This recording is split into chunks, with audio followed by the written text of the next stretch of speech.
5, 16, 19, 21, 30, 3 and 10. Check results. You remember? And your boy is very tired again. What time is it? It's not even that late. 11:07? 11:07, 7:11. 155. And I know sports isn't a very... Well, sports is actually a very popular topic. It's probably one of the most popular topics in the world. And football, which is the sport I mainly talk about, is probably definitely the most popular sport in one of the most popular topics in the world. That being said, in this domain, no one gives a fuck about sports, I've noticed. But this isn't directly talking about sports, but this whole Ivan Toney thing, oh my god. And now, especially because you have the actual details on it, I gotta go back to it again. Because you know what? Straight out of the gate, it is ridiculous.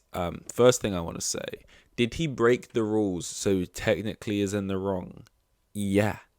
There's also rules in football about offsides and handballs that make no sense to the game and should probably be changed, right? So by the laws of football, the world, whatever, has got him banned, right? Yeah, he broke them. Dumb rules. Second of all, even if they're not dumb rules, the way he's been like dragged through the media, the length of the ban, like 8 months, just really made an example of, for like ultimately placing some bets, which is completely legal.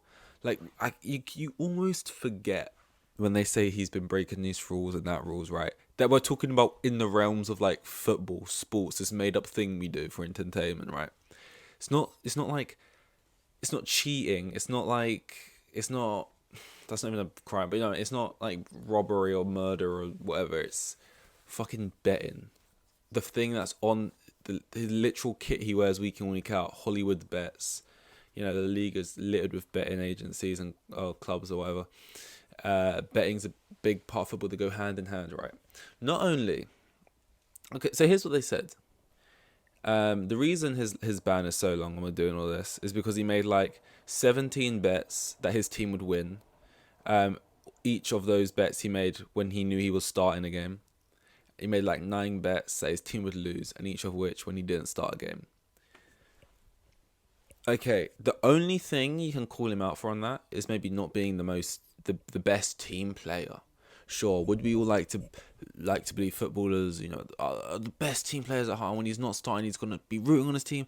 We know for a fact that when a goalkeeper gets replaced, dropped, whatever, yeah, they want the team to win. Yeah, sure. Inside, he wants that goalkeeper to make a mistake, because if the goalkeeper makes a mistake, he's back in. And as a goalkeeper, like, if you're out, you could be out for years, type thing, unless you leave club or like go down a league or go somewhere else. Because once you lose that spot, it's very unlikely to get it back. Or you could be waiting a long while. Like, you think Kepa gets dropped, whole new goalkeeper comes in, he basically doesn't see the team again for another 15 months, 18 months, and 15 probably, but even that is relatively short. Like, he's lucky he got back in all. And you guarantee every game, obviously when there was games leading up to trophies where he could probably win, he's obviously just wanting the team to win, but the odd game here and there, he's hoping, a little mistake, let me get back in, and then ultimately it came. You're grateful to that. So, it's nothing that bad about it. Yes, it's human, but yes, it's also sport and it's competitive. It's like, if he gets dropped, like, to argue the fact that it's cheating and it's not just a footballing crime, but it's a crime in general, it's like betting that the team will win because I'm starting and betting the team will lose when I'm not starting. I have no... Like, how is that... And I know you're involved in the bet, so you have a hand in helping you win, and also you're a footballer, so I even need to make the bet, but it's just so dumb. Like, if I'm starting and I bet the team to lose, it doesn't... It's just... Why is that any different? Like, if he's not starting, he can't even have an impact on the game. Why do those ones even matter? They've only, like, listed those because it's a way to make him look bad. The ones where, I get it, if you are starting, you can actually affect the game and change the score and therefore affect your own bet. But, like, even still, like, I thought if it was stuff like he bet on, like, himself to get a yellow card and then he would, like, take a shot off in the match again, use a yellow card, he bet, like stuff that he could easily just rig. But it was just, like, it was just generic shit like that. My team to win or lose, based off if I'm starting or not. Like, big deal, man. Like, it's not, like, 8 months is so ridiculous. Just fine him find him, and at most give him like 6 weeks or like 6 games or something, and fine him 8 months. Like, it's just so stupid. And the cherry on top, the most ridiculous thing, is he's been diagnosed with a gambling addiction. Reasons being, he made 117 bets throughout the year, which sounds like a lot. If you've never bet at all and you don't bet, seems like a lot of bets, doesn't it? Especially when, if you're just thinking about the Premier League only, there's only 38 game weeks, meaning if you bet once every game week, 38 bets. But most people, doesn't accumulator count as one bet? I guess it does if it's just all together. But a lot of people across the game week could be, if there's 10 games each week, it's not likely they're only going to bet on one game. They could bet on usually games get played across the Saturday or Sunday, and then the Monday or Friday, Saturday, and so it'll probably be spread across 4 to 3 days, right? So let's just say you bet on 3 days each day of the game week, of the match week, whatever the right wording is, right? Then it's less likely once every game week you're betting, but it's more like 3 times. If you like to bet, same way if you drink, if you have a drink every night, you're not an alcoholic. You just have a drink every night. So I don't drink. To me, that's a lot, but it's not really. It's normal. So 117 bets. Now, if you do 3 times 38, don't know my maths, but I know 3 times 33.333 is 100. So 3 times 38 is going to equal to pretty much 117 bets. And I don't think, especially as a footballer who has income that is very good, it's not like you how can you say someone has a gambling addiction when they're literally loaded and what should I do with my money? Maybe make the games more fun by betting on them. Because amongst all those bets he done for the team he plays for, Brentford, he's made 117 bets in a year, and you listed about 17 had 20 had 10 30 bets on Brentford. So the other 70 bets were on just other random sporting events, football. Maybe it wasn't. It was boxing. It's it's just a fun thing to do to make the game you're watching more exciting. So clearly, I'm loaded. I make a lot of money. I play football for a living. I'm betting on stuff. It's not like I'm borderline unemployed, already in debt, yet I'm still making bets. Yeah, gambling addiction. How are you just chucking gambling addiction at someone because they've made 170 bets? Look at the accounts that are on your server. I guarantee 90% of them who are active users are making a lot of bets a year. It's not that fucking crazy, is it? Especially, and that's assuming you only watch football. If you watch, I just think it's weird to say someone has a gambling addiction based off of an accumulation of bets and not off of anything else your financial situation. Drake has a gambling addiction on paper with the amount of bets he makes, the amount of bets he loses, and yet he still bets. But then actually look at the context. He gets given most of that money because he's sponsored by Stake or whatever. He's one of the richest people in the entertainment industry probably.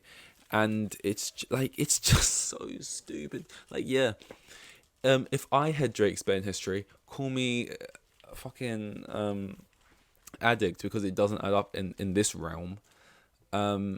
It's so weird. It's so silly. That's the best word for this. It's silly. I think this is all silly, and I feel like Toney's doing that whole thing right now, which is you ain't when Conor Ben, is that his name? Conor Ben or Nigel? Am I putting those two names together? The boxing guy is meant to box, right? And he had the whole steroids thing or drug thing, whatever. And then he was like, "Oh, well, let me speak, because when I can speak honestly," Tony's doing all that right now. And I feel like, to an extent, if they just kind of slap on the wrist, because that's what it's worth, 6 weeks off fine or whatever it was, it would kind of just blow. It would just be another thing. It's okay, sure.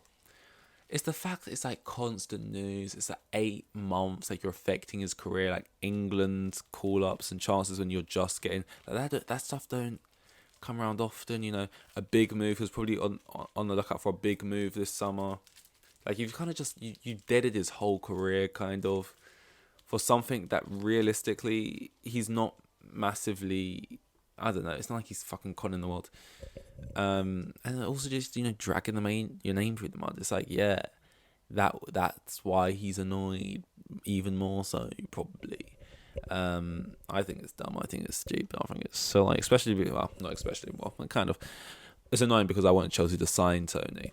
I still think we should. I think it'd be cheaper right now, but we wouldn't get to use him until January, which sounds far, but in footballing terms, get to Christmas and then all of a sudden you're in January, you got a striker there. Obviously we'd have to get to Christmas without a striker unless you got Lukaku playing there, or I don't know what to say. Unless Nkunku somehow just hit the ground running, was good as a centre forward, better than Havertz at least. That's not something I really want to put. I don't really want to think about the idea of going into another season still without an out-and-out striker. And putting all our hopes in trusting a Bundesliga product who, although it looks amazing, we thought the same when it was Havertz and Werner, so that does worry me, of course. But, I could take it because I know Toney's good, and it'd be like, all of a sudden, it'd be here before you know it, and you'd be like, oh great, we got Toney in for a cheap price. But yeah, those are the flaws on the whole Toney thing. That's like, I saw that today, and it's like, it's just laughable. It's laughable to hit, like, it's all hypocrisy and fucking, like I said, the whole like betting sponsor on the shirt, but you're getting this fucking peeved about it. Don't know why I said peeved. Calling him like, it's the little things around it as well. It's like, outside of the length and if you think it's fair, if you think it should be a rule or not, it's like the betting shirts on the kit. It's the calling him an addict. It's the saying turning this into like a thing, trying to make the headline, Toney bet on his team to lose. What? Get the mob out, like trying to like, it's all like, this is a dramatic way to say it, but it's all like defamation of character. I'm not saying Toney should go out and sue people right now, but like, it kind of is like trying to make someone look so like, obviously wants Brentford to do well and be as high as they can, and like betting your team to lose. Like, I'm sure there is multiple fans, and obviously it's different being a fan and being someone in the club who affects the results. Like, when you're on the bench, not affecting the result or whatever. But here's my point.